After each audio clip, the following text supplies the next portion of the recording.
Abdurrahman an Ummi Salamah radhiyallahu ta'ala anha, dari Ummi Salamah radhiyallahu ta'ala anha, qalat, dia berkata, qultu, aku berucap, ya Rasulullah sallallahu alaihi wasallam, inni imra'atun ashutu sya'ra ra'si, sesungguhnya aku ini perempuan yang memiliki rambut tebal di kepalaku.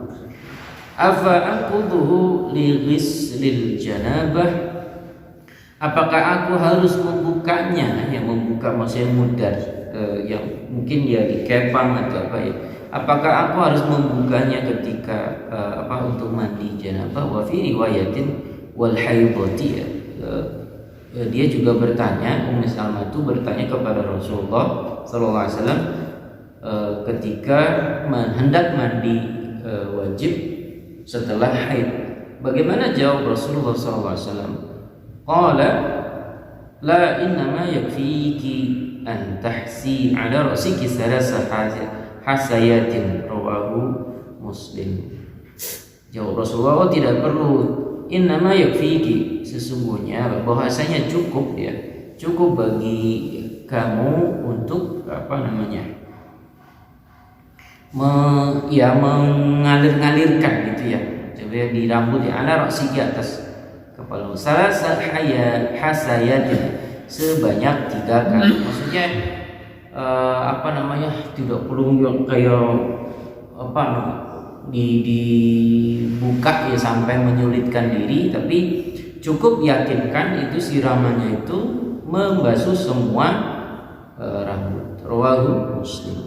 Kemudian hadis nomor 132, ini kaitannya dengan haid sebenarnya. Wa an Aisyah radhiyallahu anha qalat, dari Aisyah dia berkata, qala Rasulullah sallallahu alaihi wasallam, sesungguhnya Rasulullah sallallahu alaihi wasallam bersabda, inilah uhillul masjid li haidin wala junubin, sesungguhnya aku itu tidak diperkenakan, tidak diperbolehkan untuk masuk ke masjid karena dalam keadaan haid atau dan juga karena dalam keadaan junub. Rawahu Abu Dawud wa sahhahu Ibnu Khuzaimah. Nah, ini catatan Pak ya bagi ibu-ibu dan anak perempuan ini terutama. Inilah uhillul masjidah. Inilah uhillul masjidah. Sesungguhnya aku ini tidak diperbolehkan masuk ke masjid karena lihaidin wala junubin, karena dalam keadaan haid dan juga karena dalam keadaan junub. Nah, ini masalah definisi masjid gimana? Nah, ini yang pertama. Masjid itu ruang utama yang ya kalau di kita ini ya definisi utamanya adalah batas dinding ini. Mahal misalkan lewat gitu, kalau dalam keadaan junub karena bukan berarti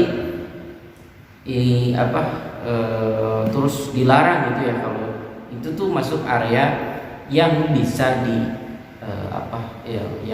yang bisa dijangkau gitu ya, dari pintu langsung masuk ke toilet gitu, langsung ke kamar mandi. Itu Pak penjelasannya.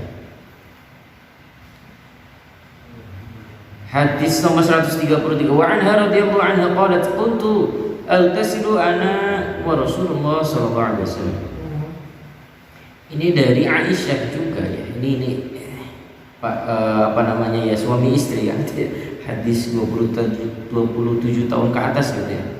Wa anha radhiyallahu anha, dan dari Aisyah juga radhiyallahu anha qalat, dia berkata, kuntu altasilu ana wa Rasulullah sallallahu alaihi wasallam. Aku ini mandi bersama Rasulullah sallallahu alaihi wasallam min ina'in wahidin, dalam satu wadah yang satu.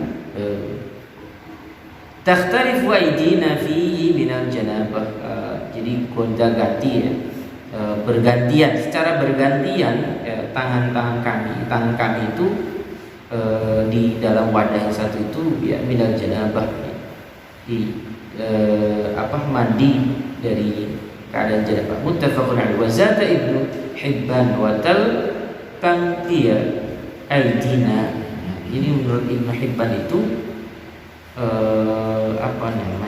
ya saling bergantian saling bergantian Rasulullah dengan Aisyah itu saling menggosok-gosok. Hadis berikutnya wa an Abi Hurairah radhiyallahu anhu qala qala Rasulullah sallallahu alaihi wasallam inna tahta kulli sya'ratin janabatan faghsilu asy-sya'ra wattaqul bashar rawahu Abu Dawud wa Tirmidzi wa dha'afahu ini menurut riwayat Haris bin Wajih ya wa dha'ifun wa qala Syafi'i hadha al-hadits laysa bisabitin wa ala hadha fala yu'aridu hadis Salamah muqtadi. Jadi kenapa hadis ini lemah sifatnya? Karena bertentangan dengan tadi hadis dari Ummi Salamah ya, itu hadisnya menurut riwayat Imam Muslim. Ini saya bacakan. Ini maksudnya inna tahta kulli sya'ratin janabatun, sesungguhnya setiap di bawah setiap rambut rambut yang jadi wajib dalam keadaan junub itu faghsilu asy'ara, maka basuhlah ya. Artinya keadaan rambut yang sangat tebal namanya juga tebal itu Rasulullah ke Ummi Salamah itu tidak perlu sampai membebani dirinya atau membuat sulit dirinya untuk mandi sampai menyeka-nyeka rambutnya yang sangat tebal. Wattaqul bashar, dan bersihkanlah kulit Abu Dawud wa Tirmidzi. Wa li Ahmad an Aisyah radhiyallahu anha nahu wa fihi rawin majhul. Menurut Imam Ahmad ini hadis yang konteks terakhir tadi 134 ada rawi yang majhul yang tidak diketahui. Jadi tidak gini. Selagi masih bisa diselak-selak di sela-sela bagian kepala yang tertutup oleh rambut, yaitu wajib sunnahnya dilakukan. Ini yang mewajib yang menjadikan mualah tadi. Mualah itu bagian dari sunnahnya mandi junub. Sekali lagi kesimpulannya, fardu mandi itu ada 3. Yang pertama niat, yang kedua membersihkan najis terlebih dulu, dan berikutnya adalah membasuh ke seluruh anggota permukaan badan. Kemudian sunnahnya ada berapa? Ada 5. Yang pertama membaca basmalah, kemudian wudu sebelum mandi, kemudian mualah dari menyeka-nyeka, dan kemudian mendahulukan yang kanan daripada yang kiri.